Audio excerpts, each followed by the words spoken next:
lo dijo en la primera hora. Entremos en materia. Primero quiero solidarizarme con mi compañera Belkis Sánchez. De verdad que es una locura. Ayer ocurrió un hecho terrible. Belkis publicaba en su cuenta de ex: todos los días hablamos de muertes violentas. De lejos vamos contando cifras, pero qué jodidamente duro es cuando nos tocan a la familia. Hoy, o sea, ayer, fue un tío, estuve en el lugar y yo era equivocado. Lo mataron sin siquiera ser él el objetivo. O sea, una víctima colateral, como le llaman algunos, ¿no? Es este término que, en lo personal, a mí no me gusta utilizarlo. Es el que suelen utilizar las fuerzas del orden y algunos opinadores para hablar de lo que estamos pasando. ¿Hasta cuándo? ¿Hasta cuándo? Yo creo que en este espacio, a ustedes les consta, que en este espacio no hemos dejado de hablar de seguridad desde hace rato. En este programa de noticias, este periodista no ha dejado de hablar de seguridad de forma permanente, aunque a alguna gente no le gusta. Digamos, siempre hay los fanáticos, ¿no? Algún fanático una vez me escribió y me cuestionaba porque permanentemente hablaba de los temas de seguridad. Por esto. Hoy es un familiar de mi compañera. Mañana puede ser cualquiera de nosotros o de nuestros familiares. Porque es una situación, y yo tomo las palabras y este término que utiliza Belkis. Qué jodido. De verdad. Qué jodido lo que estamos viviendo en nuestro país. Mientras algunos políticos se matan hablando de cualquier cosa. Mientras alguna gente, yo a veces reviso de reojo mientras estoy en el comentario, en el programa, la iteración de algunos de ustedes, peleándose por los políticos, peleándose por el uno por el otro, sin entender que deberíamos todos al unísono tener un objetivo común, que es el que, por Dios, se encamine una solución para lo que estamos viviendo. Porque ya basta. Qué jodido lo que vivimos. Perdón que utilice este término, pero creo que no hay otro. Este país está en el despeñadero y alguna gente no lo entiende. En el despeñadero. Y alguna gente no lo comprende. Algunos políticos, algunos colegas, algunos medios, algunos opinadores que creen que la situación de este país comienza o termina con un líder político, con una organización política, con los afectos o desafectos a ese líder político, a esa organización política, etcétera. Sin comprender que hoy ya este país no quiere justificaciones ni quiere explicaciones. Este país necesita acciones. Acciones. Quiero una vez más solidarizarme con Belkis porque hago mía esa tristeza que le embarga en este momento. Es duro. Es muy duro. Muy duro.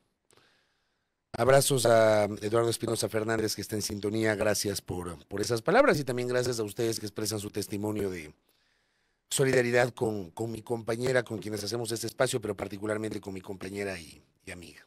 Sobre todo Belkis, que no es solo mi compañera, sino mi amiga. A ver, entremos en materia. Dejando de lado ese tema, hoy el presidente Daniel Noboa cumple exactamente 2 meses. 23 de enero. El presidente Noboa hace posesión el 23 de noviembre. Y claro, daría la sensación de que estos 2 meses han sido vertiginosos. No sé si ustedes tienen la misma sensación.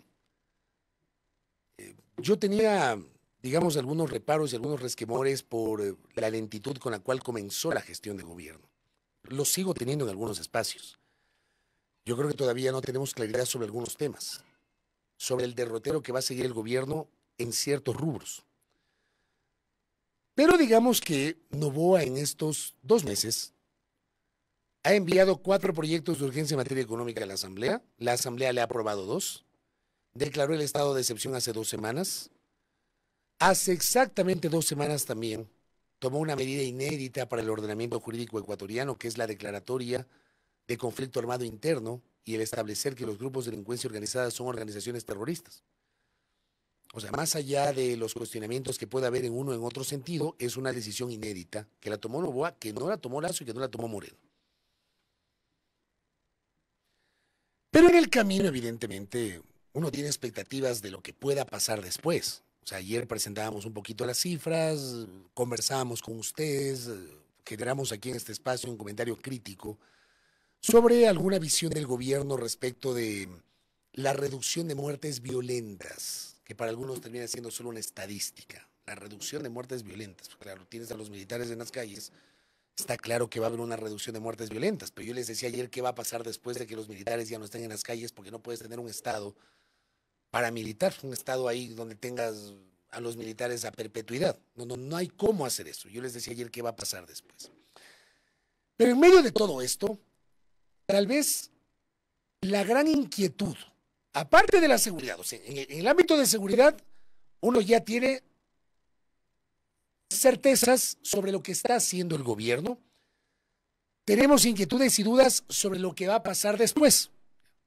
Hoy tienes certezas de que el gobierno tiene a los militares en las calles, hay estado de excepción, etc. Eso, digamos, es la realidad. La proyección que va a pasar en el futuro no lo sabemos. Pero creo que la gran interrogante hoy, al día de hoy, es la economía. Es la situación económica de este país. Yo les decía hace pocos días que permanentemente hice un recorderis de cómo, desde que tengo uso de razón, todos los presidentes que se posesionan dicen que el anterior le dejó en soletas la economía. Todos. Y en este caso en particular, la gran interrogante es cuál es el estado real de la economía.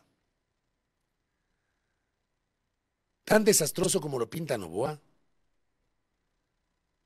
que no lo reconoce su predecesor, ni el equipo económico de su predecesor, al punto que le está pidiendo a la Asamblea que le eleve 3 puntos porcentuales del IVA, y al punto que ayer dejó entrever la posibilidad. Yo creo que Noboa está a un tris de anunciar la focalización de los subsidios, que ya lo vamos a comentar. Pero sorprendió el tema del Yasuní. Y sorprende porque, primero, creo que no estaba en el radar de nadie que Noboa diga que va a pedir una moratoria de la aplicación del resultado de la consulta popular del 20 de agosto. No creo que haya estado en el radar de alguien. Sí estaba en el radar las dificultades que ya algunos voceros decían, dificultades fiscales porque se deja de recibir los recursos de la explotación minera de los campos IDT, pero además el Estado tiene que poner recursos para el desmontaje de toda la infraestructura que está en los campos IDT, que no es cualquier cosa. En un momento muy complejo, el Estado no tiene plata. En mi radar al menos no estaba escuchar a Noboa plantear la moratoria. Escuchemos primero la que dice Noboa Yasuní. Escuchemos lo que dijo Noboa ayer en entrevista con Milton Pérez y Liz Valareso sobre la actividad petrolera en los campos ITT. Póngale. ¿Qué opina del ITT? Creo que la moratoria es un camino viable. Estamos en guerra, no estamos en la misma situación que hace 2 años, estamos en guerra y nosotros logramos parar lo que era una avalancha de violencia y de destrucción. Hoy en día ya tenemos números mejores. En muertes violentas hemos bajado dramáticamente, en criminalidad hemos bajado dramáticamente, entonces es esencial que se acompañe también con incremento de ingresos o con alguna forma de moratoria en el cual podamos mantener ciertos ingresos hasta que pase este tiempo, que es un tiempo clave, que si es que no lo luchamos y no lo financiamos, perdemos el país. ¿Una moratoria de cuánto tiempo? Tendría que hablar con los expertos, pero por lo menos debería ser de 1 año. Un año adicional. Un año adicional, por lo menos. Me dicen que no se escuchaba lo de Noboa. No sé si estábamos bien con el audio. A ver, por si acaso. Bueno, creo, no sé si Alejandro le bajó el volumen, pero acá no veo que me... Sí se escuchaba, ¿no? Sí salimos, sí salimos. Sí estaba lo de Noboa. Bueno, esto dijo Noboa ayer. Ah, sí se escuchó, me dice Juanca. Hable serio, Alejandro. En Radio Perfecto me dice Silvia. Sergio, ¿dónde escuchó? Dice. Inti me dice, sí salió. Magdalena Pozo, sí salió. Gracias. Están pilísimas. ¿Dónde escuchó Alejandro? Hable serio. Súbale el volumen a su transistor o a su transmisión digital. A ver, esto dijo el presidente ayer. El presidente plantea algo que yo no sé si jurídicamente se puede hacer. No lo sé. Que hay un mandato popular. El mandato popular del 20 de agosto estableció que el petróleo se quede bajo tierra y de ese mandato popular hay una decisión de la Corte Constitucional que estableció incluso un plazo de 1 año para el desmontaje de la infraestructura. Pero hoy Noboa dice, voy a pedir una moratoria porque las condiciones son distintas. Y ahí es cuando uno se pone a pensar. Yo siempre me han escuchado decir, una cosa es con guitarra y otra cosa es con violín. Una cosa es cuando eres político, candidato, oposición, lo que sea, y otra cosa es cuando llegas al gobierno. Entonces hoy Daniel Noboa Sim, presidente de la República, dice, vamos a pedir una moratoria respecto de la aplicación del resultado de la consulta popular que prohíbe la continuación de la actividad extractiva en los campos ITT. Pero hace pocos meses nomás, el 15 de agosto, Daniel Noboa dijo otra cosa en el debate presidencial, cuando, claro, el entonces candidato, que no figuraba en las primeras ubicaciones, porque a ese día, esa noche, el entonces candidato Daniel Noboa no estaba en los pronósticos de nadie, que después de ese debate el hombre crece exponencialmente, una cosa completamente inédita en la historia de este país, que en una semana el hombre sube 20 puntos, algo que no tiene precedentes en el Ecuador, ¿ya? Es otra cosa. Pero ese día, hasta ese día, Noboa no estaba en el radar de nadie. Y dentro de su destacado desempeño, porque tuvo un destacado desempeño, siempre lo he dicho, para mí los de mejor desempeño en el debate de primera vuelta fueron Daniel Noboa y Jan Topic. Yo siempre lo dije. Y durante su desempeño del debate de primera vuelta, esto dijo Daniel Noboa el 15 de agosto, septiembre, octubre, noviembre, diciembre, enero, hace 5 mesecitos nomás. Esto dijo Daniel Noboa en el debate, póngale. Sobre la consulta popular del próximo domingo, ¿cuál es su postura respecto a mantener o no el crudo en el bloque Yasuní ITT? 45 segundos más. Pero mi voto personal va a ser sí. ¿Por qué? Porque de acuerdo al análisis de bancos como Nomura, Goldman Sachs y JP Morgan, en el cual he analizado a profundidad, el promedio del WTI, que es el petróleo que nosotros seguimos, el índice que nosotros seguimos en los próximos 5 años, el promedio no va a ser mayor de $70. Si se le resta los $8 por ser crudo pesado el ecuatoriano es 62 y el costo del Yasuní es 58. Si es que se llegase a hacer algo de dinero sería muy poco y aún así existe una posibilidad real, así sea mínima, de contaminación. Entonces por esa razón es que votaría sí. Hace 5 meses Daniel Noboa decía votaría sí. Por si acaso, yo he dicho públicamente, les conté públicamente, después del 20 de agosto, yo le conté a la audiencia cómo voté. Yo le dije a la audiencia, a riesgo de discrepar con buenos amigos, sobre todo de los temas ambientales y ecológicos, yo voté no. Yo le dije a mi audiencia, pero después, no antes, porque antes hubiese sido hacer campaña y eso a mí no me van a escuchar jamás hacer campaña. Después yo les conté, yo voté no. ¿Por qué? Porque yo sentía, y se lo dije a la audiencia, que el Ecuador, para llegar a encaminar la salida del extractivismo, tiene que haber un proceso que el país no ha comenzado. Que el Ecuador tiene que comenzar en algún momento. Estoy completamente de acuerdo. Este país tan desordenado, donde no hay políticas de mediano y largo aliento, donde cada gobierno cree que llega al poder para refundar la república, donde cada 4, 5, 10 años quieren una asamblea constituyente, donde cada año quieren una reforma a la Constitución, donde no hay respeto al Estado de Derecho, donde no hay seguridad jurídica. En este país no ha comenzado, pues, una decisión de Estado que incluya a los ciudadanos para poder comenzar a allanar el camino y salir alguna vez del extractivismo. La vieja confiable es del petróleo aquí. Entonces yo voté no. Yo le dije a la audiencia, después obviamente, no antes. Candidato Noboa dijo sí. Y presentó ahí unos números de que no era importante, de que no era tan decisivo en la economía, que el WTI, que la proyección económica. Esto dijo el candidato hace 5 meses. Lo mismo dijo Lasso en su momento. Yo recuerdo que en algún momento en este noticiero, hice una revisión de lo que dijo Guillermo Lasso en 2013, en 2017 y en 2021, cuando era candidato. Que había que llevar adelante la consulta popular, que el pueblo tiene que pronunciarse para que el petróleo se quede bajo tierra, que no sé qué, que no sé cuánto. Y siendo gobierno, Lasso, en cambio, se atrevió a intentar y respetar el resultado popular. Yo puedo haber votado no, pero ganó la tesis del sí. Que respetar ese resultado, ¿no? Pues, ¿se acuerdan del famoso video que le grabaron al entonces presidente Guillermo Lasso? Póngame a Lasso, por favor. Nosotros no queremos que termine la producción del bloque 43. No queremos. Y no vamos a apoyar y apurar ningún trámite. Por ahora, no. La autoridad puede poner una ley que quiera, pero si no es aplicable la ley, ¿cómo quiere que haga? ¿Qué quiere que yo haga, señor? Si esta ley lo que va es afectar a las comunidades. Aparte de que técnicamente tampoco es posible cerrar un pozo petrolero de la noche a la mañana. No es posible. Y nos estamos yendo por el camino de es inaplicable la consulta. No es posible aplicar en sí.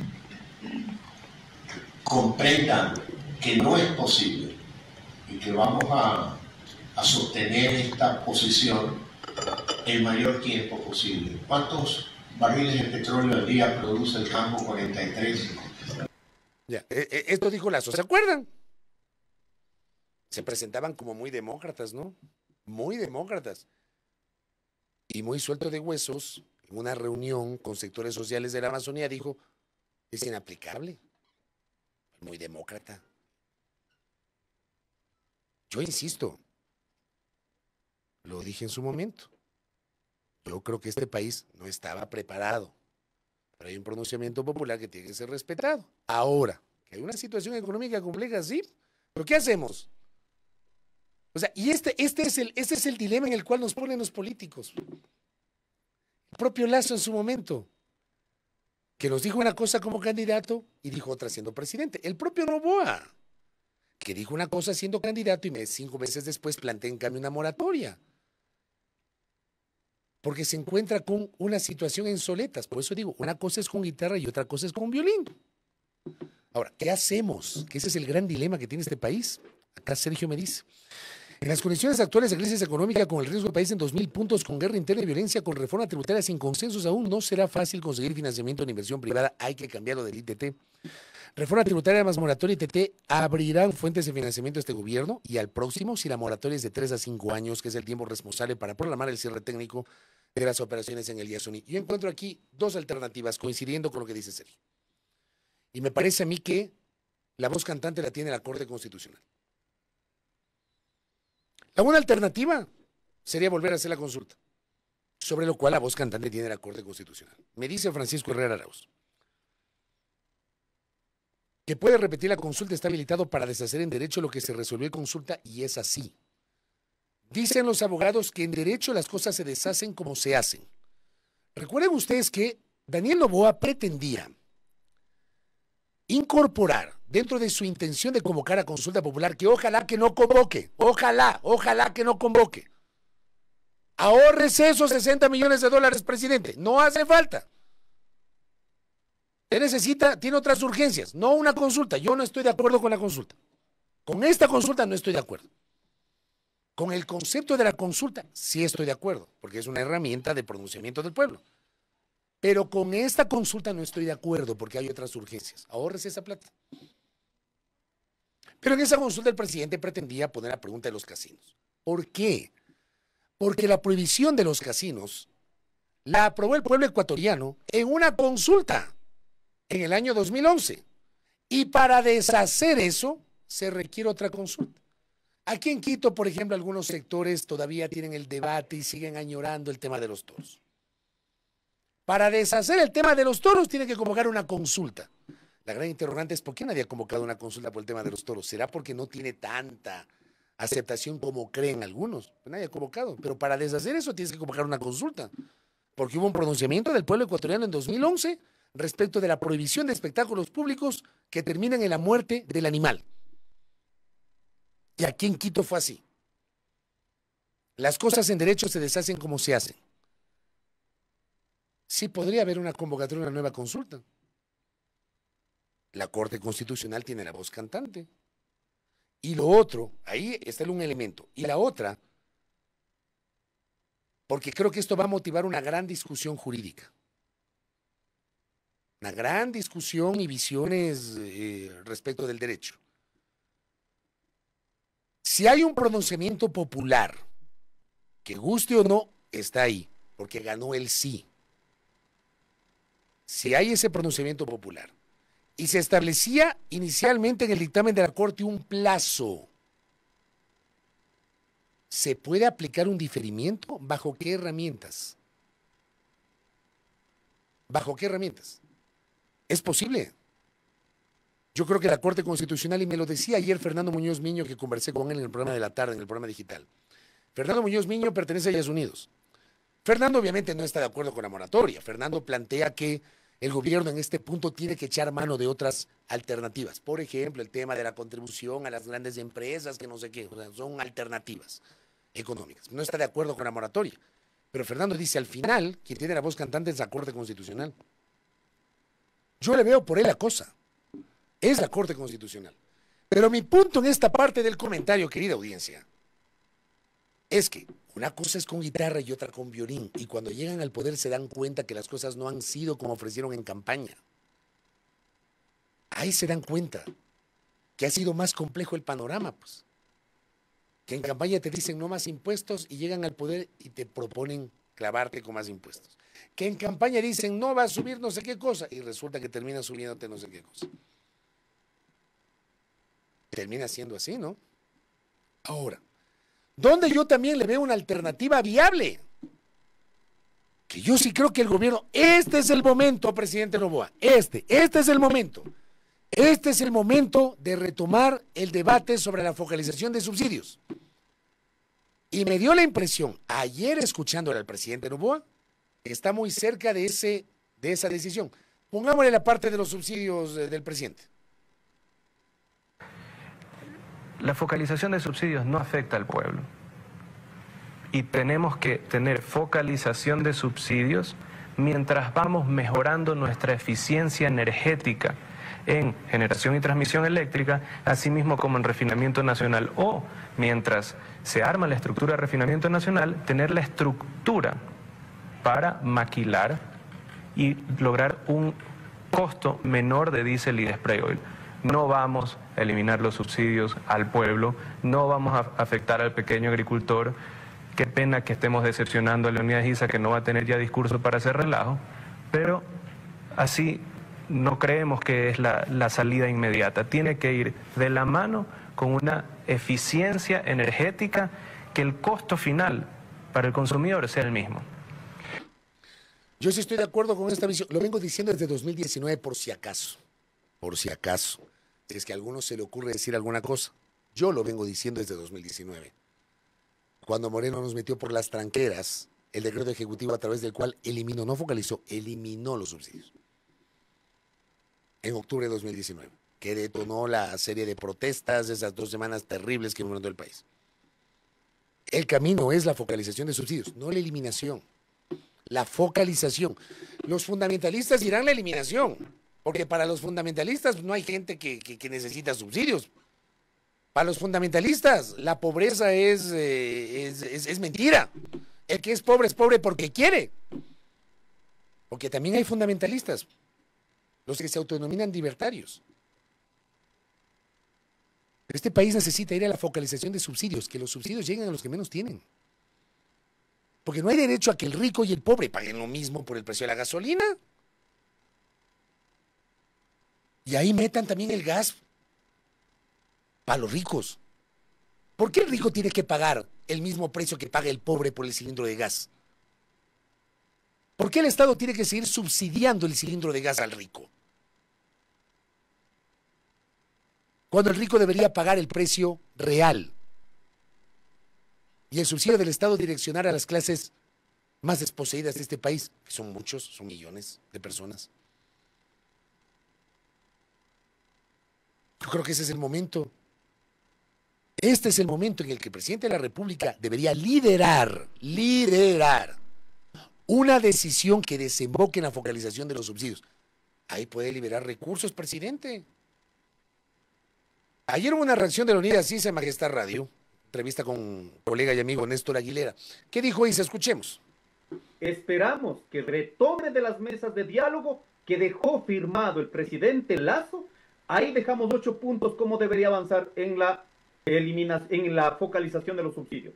¡Qué bueno! Entonces ahí saludaremos. En el momento que diga el señor presidente de la República, eliminamos los subsidios a todos los grupos económicos de este país. Cuando incremente el precio de los combustibles, incrementa todo. Aquí se ha pretendido decir, no, están queriendo beneficiarse a las mafias, están beneficiando a los ricos. No, señores. Esta fue la postura un poco más abierta de Leonidas Sisa. Un poco más abierta. Yo creo que el presidente hoy tiene una gran oportunidad. Recomendación, no ningunee, presidente Noboa, a los grupos sociales. Dialogue con esos grupos sociales. Creo que es debe ser el primer paso. No dé pretexto para que digan que usted no abrió la puerta al diálogo. Dialogue con los grupos sociales, con la CONAIE, con los sindicatos, etcétera. Dialogue con ellos. Llegue a acuerdos mínimos porque este país necesita en este momento eso. Esta es la gran oportunidad que tiene el país de focalizar los subsidios. Yo creo que esta es una gran oportunidad y hay que aprovecharla. Presidente Noboa, aproveche esta oportunidad. Yo creo que por ahí está el debate que obviamente habrá que seguirlo manteniendo en este país. Atentos, 7:13 de la mañana, cierro el comentario. No se me vayan a desconectar, porque vamos a conversar con el ministro de Educación. Por primera vez vamos a conversar con él desde que asumió justamente la cartera de Estado hace 2 meses, pero es fundamental hablar con el ministro en el contexto de las clases. Yo obviamente estoy pendiente de su interacción.